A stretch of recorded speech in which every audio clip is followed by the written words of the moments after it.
You're good to go. Okay, we're going to do a walk-around inspection on the machine. We always start at one spot, go all the way around the machine, and wind up to the same spot. Start on the left front corner.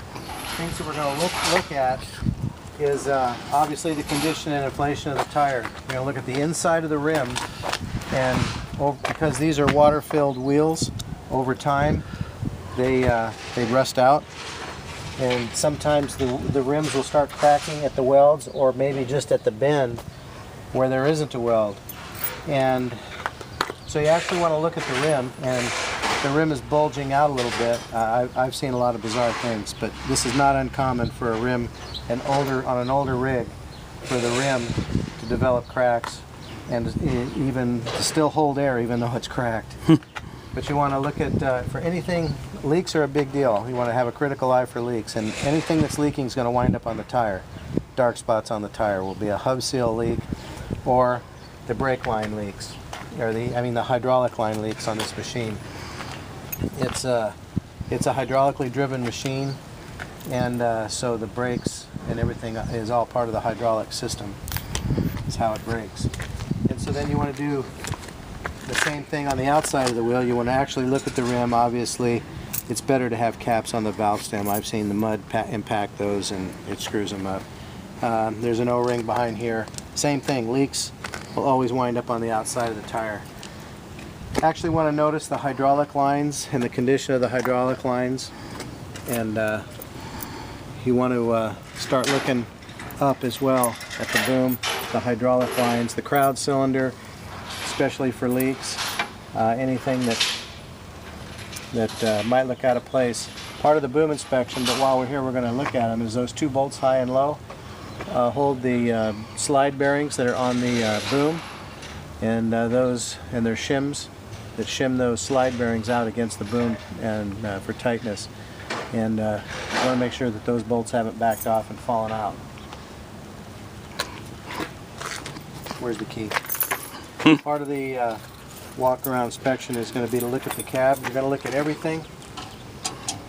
You want to notice whether the kids have gotten into the machine over the weekend or at night, busted out the gauges, stuck glue or gum in your ignition.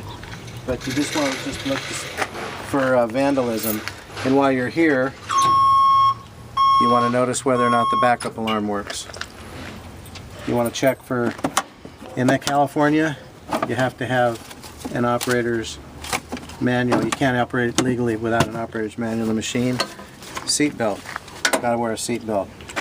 And you're going to look at the same thing. And you're going to notice how there's supposed to be some slop in this, but if there's excessive slop, then there's some linkage and stuff down here that needs to be replaced.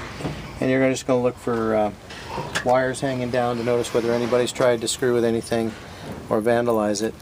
Same thing on the leaks. You're always going to be looking for leaks.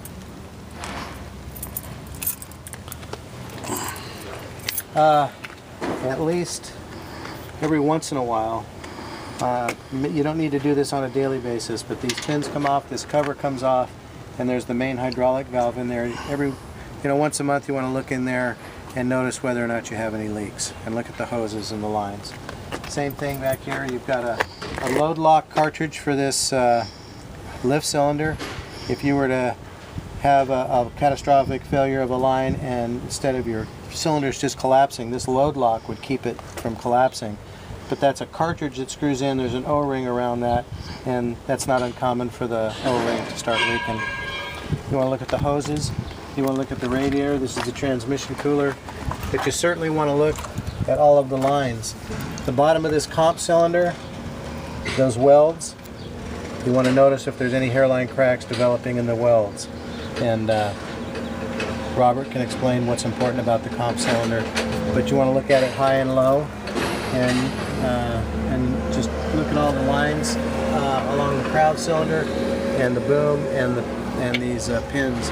In every place there's a pivot point. You'll find a Zerk fitting for grease. You want to notice all of the linkage.